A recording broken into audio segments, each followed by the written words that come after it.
Welcome to the Worst of the Riot podcast. Coming up, the best romantic movies for Valentine's Day. Also, PETA is back at it again with an outrageous request and more on the Worst of the Riot podcast. You won't hear a show like this anywhere else. And that's probably for the best. The Worst of the Riot, Radio U. Welcome to Thursday on the show. Getting so close to the weekend. Isaiah, did you know JR has a dog? I don't know if I knew that. We don't talk about it much. JR from Nights with JR and Lex. He does have a dog. I didn't know it. Does the dog have a name? Blitzen. Blitzen? Yeah. That's a wild name. Sounds more like a reindeer. That's what I was thinking. Yeah. Blitzen. Blitzen. It's a puppy. Blitzen's pretty young. Pretty new. Yeah. Has this ever happened to you with your dog where you're like play fighting with the dog, but then it actually hurts you? My dog has hurt me before, yes. Yeah. JR was saying yesterday that recently he was play fighting with Blitzen, and Blitzen with his front paws scratched his eye, scratched JR's Whoa. eye. Yeah. But not like the actual eyeball. Just like his eye. Yeah. But JR was saying, he's like, it could be like it actually hurt, but it could be a little blessing in disguise because he's always wanted a face scar. He seems like a face scar kind of guy. Yeah, with all the tattoos and stuff. Uh-huh. He needs a face scar. Yeah, but it doesn't, I don't think it's bad enough that he's actually going to get a scar. I mean, he didn't even have to go to the hospital or anything, so. One time, Jim gave me a scar. He did? My pup did on accident. Where is it? It's on my nose. He almost ripped my nose in two. Yeah. Essentially. How long ago was that? This was probably it was actually on Christmas Day. Mm-hmm. I think 2 years ago. He was playing with a piece of wrapping paper. Uh-huh. We were playing with it together, and I was on the other side of the wrapping paper. Mm-hmm. And when he went to grab it back, he ripped through the wrapping paper, and my nose was on the other side. And there my nose went. And it was a bloody mess. I'm sure you remember that. Remember when my nose was all messed up? It was all crusty. Yeah, it looked ridiculous. I told you I was letting it heal. Yeah. Because I didn't want there to be a scar. I have a slight scar. Yeah, that's not as cool a spot to have a face scar. On your nose? No. But it looks like my nose used to be pierced is what it looks like now. Yeah. It's hard to see it though. But if you had what JR got where like a cut across your eye, I mean, that'd be kind of cool, wouldn't it? Yeah, that'd be much cooler. Especially like if it's in like a jagged scar. Yeah. And in the shape of a lightning bolt, maybe? You don't have to tell anybody that you were play fighting with your little puppy. You could just... I want to know what kind of puppy he has. Yeah, I don't know what kind it is. I don't even know if I've seen a picture of it. That was the worst part about when Jim was a puppy. Yeah. Those sharp baby teeth. Mm-hmm. Oh, my gosh. And they're the teeth, yeah, they just gnaw on your arm. And he was a big ankle biter when he was a baby. Uh-huh. And he was the worst. And then and I'm sure maybe this is what happened to JR. I don't know exactly how little Blitzen is, but they're so clumsy, the puppies are, you know? Yeah, and they're all over the place with them teeth. Around. Yeah, so. When I would come home, it was just me and Jim, and it felt like it was World War II. I'd walk in the house, and he would just be on my ankle. I don't know what the deal was. It was horrible. I still prefer my little puppy biting me versus chewing up stuff around the house. That's true. Take my arm, take my ankle any day over the carpet and over all the wires that are plugging in electric appliances. Yeah, Puppy Jim was not a destroyer. He didn't destroy much, but he was a biter. He still kind of is a biter. He never grew out of it. He's only 2 and 11 months. Yeah. He's just a baby. Add a little riot to your Instagram feed. Follow @RadioU Official. The Riot. Radio U. PETA, People for the Ethical Treatment of Animals, back in the news. They sent a letter earlier this week to Chance Rides in Wichita. People train don't run out of Wichita. Chance Rides is the largest manufacturer of amusement rides in the country. One of the things they make, carousels. What do you normally see on carousels? Children. Riding. Sometimes adults. Uh-huh. But what are they riding? Oh, they're riding horses. Yeah, horses. Sometimes other animals. And PETA wants that to stop. They're back at it again. Yeah. PETA in their letter says that animal-themed carousels that normalize the use of animals as conveyances and amusements. They don't want that. You know, there's so many things that PETA really has like a pretty good reasoning to be upset for. Some good legs to stand on. They've got a lot of credibility. When it comes to like probably cows being beheaded and stuff. Animal abuse. Yeah. This one here. Yeah. Not their best work. Pick your battles, you're saying? They keep on coming up with these wild things that they're upset with. And whenever I hear PETA now, I'm starting to laugh every time that I hear them say anything. Yeah. Their credibility is just shooting downward for me. Well, they suggest that instead of animals with carousels, maybe they could be replaced with vehicles or of different various kinds, cars, airplanes, spaceships, bulldozers. They don't say this, but submarines, I would like to add in there. Also, whimsical designs like rainbows, shooting stars, and brooms. Like what they're saying, that's not like those aren't bad ideas. No, they're not. That's fine. Like I'm sure a kid would love to ride in an airplane or a spaceship. But also, there's nothing wrong with the horse. Horses have been ridden for like the entire time we've been on Earth. Yeah. They're like the main vehicle in history. Well, you know why? Because they're on carousels.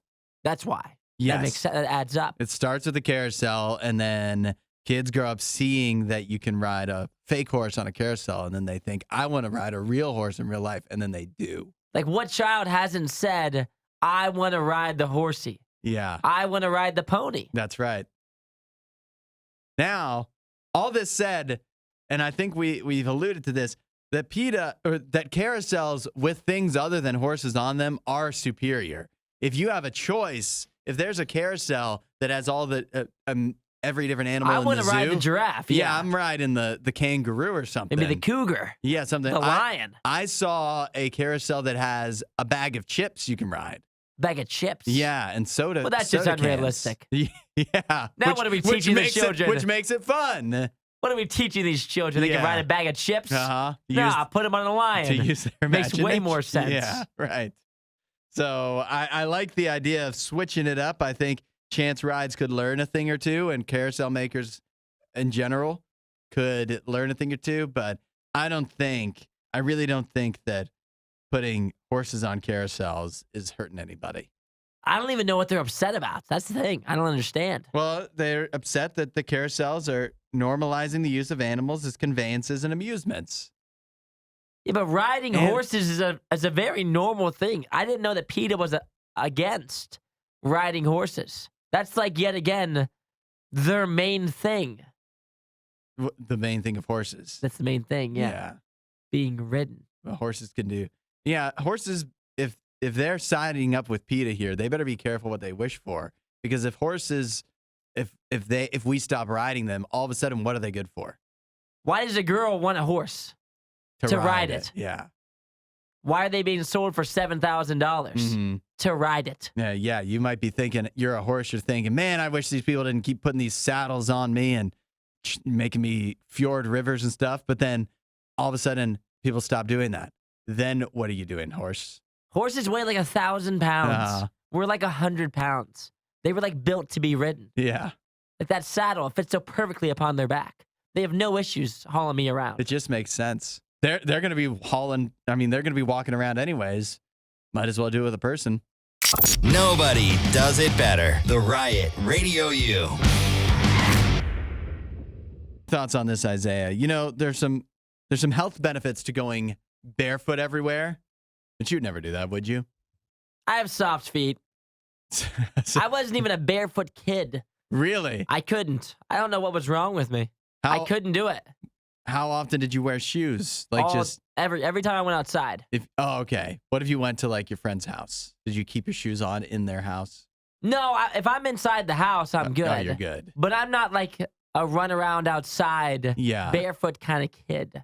I have here a couple that's not only run around outside barefoot people, they're do everything barefoot people.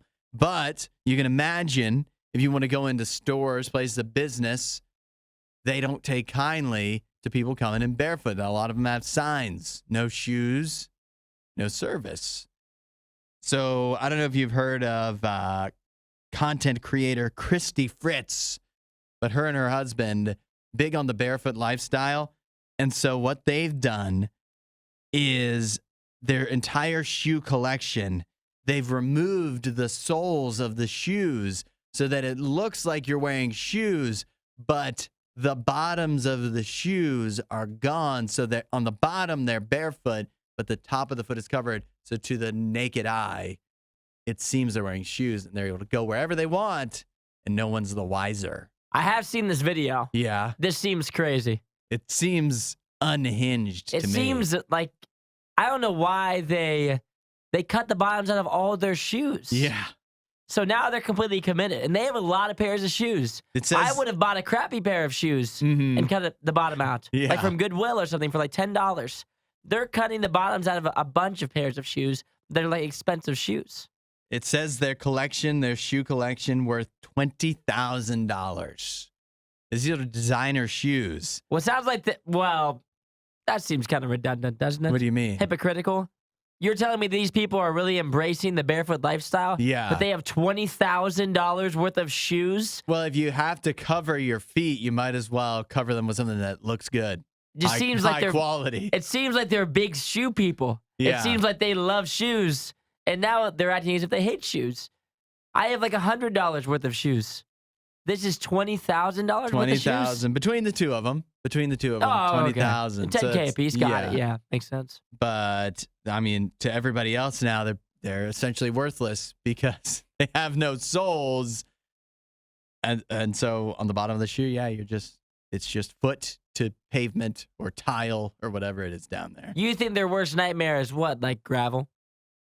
I don't know. I feel like if you always are barefoot, you build up a tolerance. No. Yeah. There's no way. When I was a child, we had a gravel driveway. I was a big barefoot kid, and there's no way you made it across. Yeah. No, you didn't. I had a gravel driveway through it too. Yeah. And I did not like going barefoot, but every now and then I'd find myself out there. You get used to it. No, you don't. You learn. There's two things. One, you don't run on the gravel.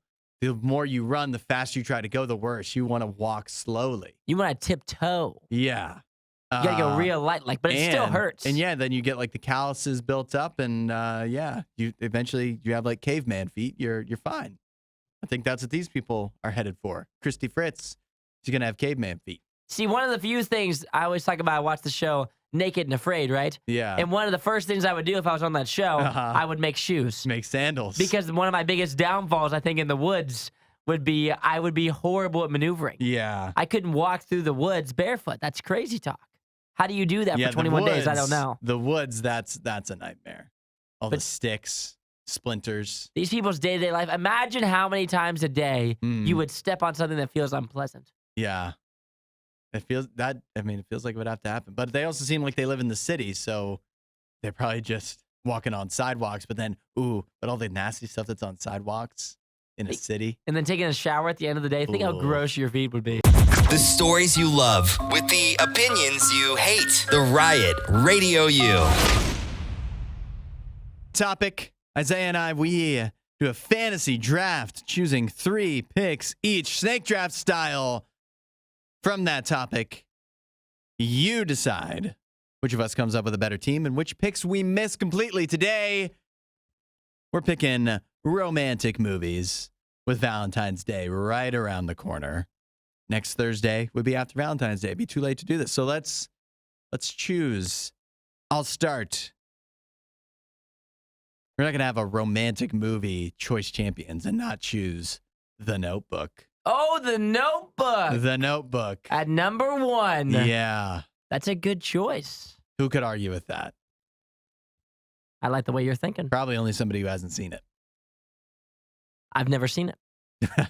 But I know that it's popular. It's popular. I'll follow that up with my favorite rom-com. I'm going with Crazy Stupid Love.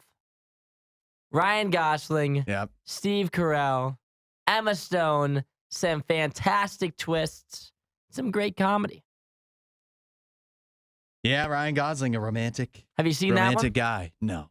Oh, it's good. Actually, yeah, I have. You probably have. Yeah, I've seen that. Ryan Gosling teaches Steve Carell how to get back out there. That's right. Ryan Gosling is the bad boy, and then he ends up dating Steve Carell's daughter, Emma Stone. Good choice. Emma Stone.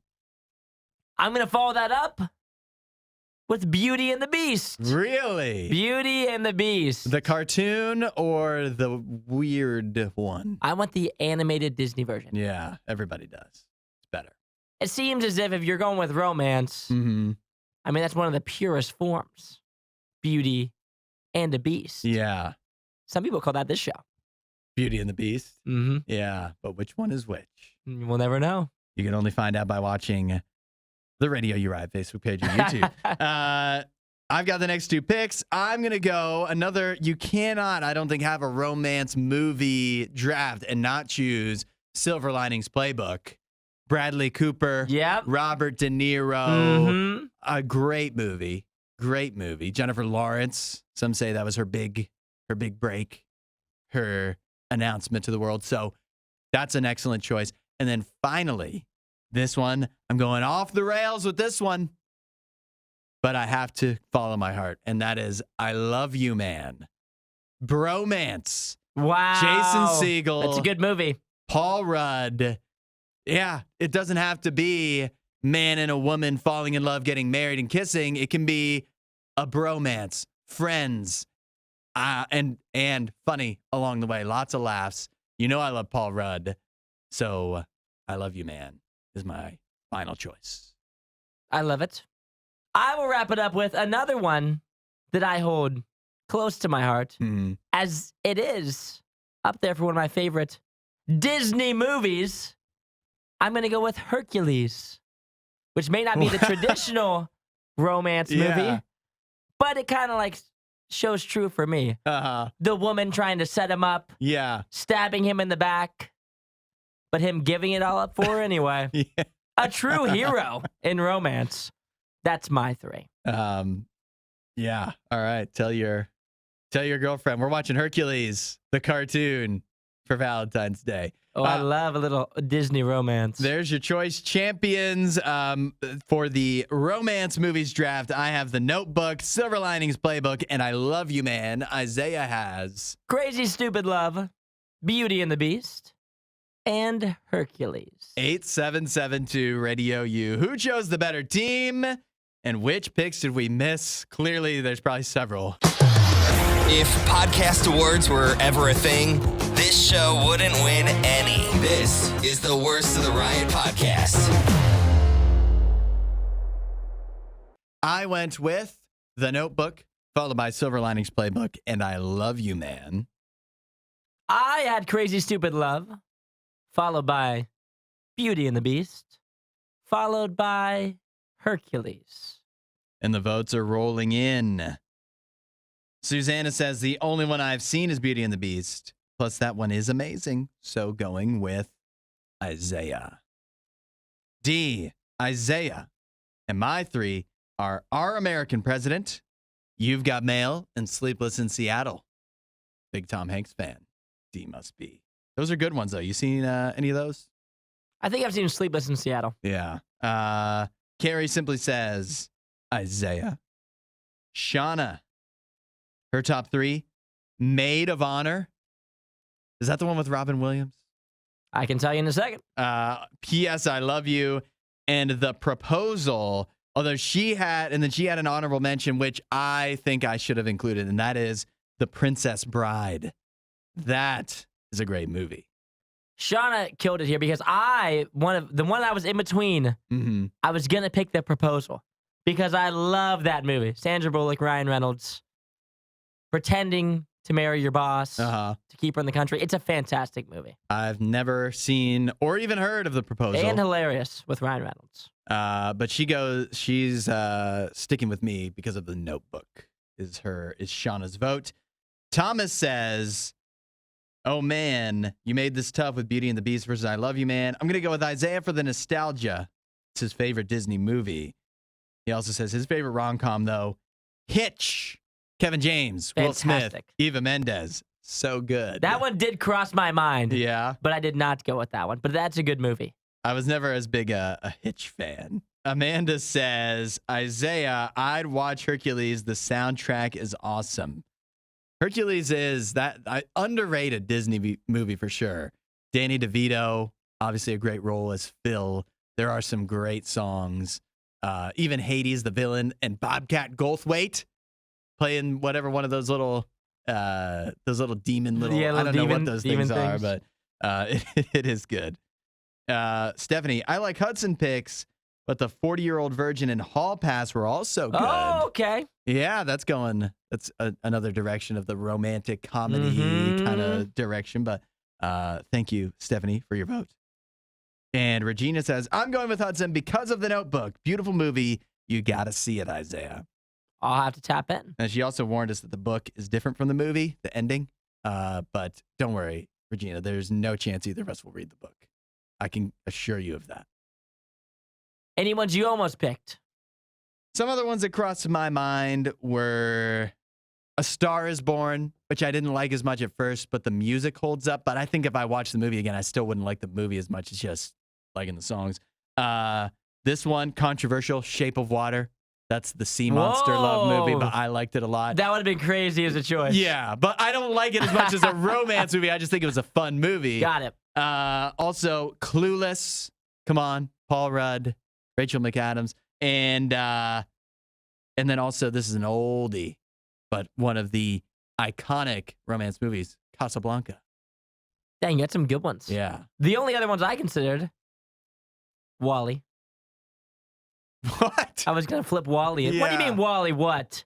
Wall-E's a fantastic one. I was considering many of Disney movies. Yeah, I can tell. Because I was between Beauty and the Beast, Wall-E. Yeah. And I couldn't do Shrek and Beauty and the Beast because that's the same concept. Mm-hmm. Obviously, the Beast, the Beauty.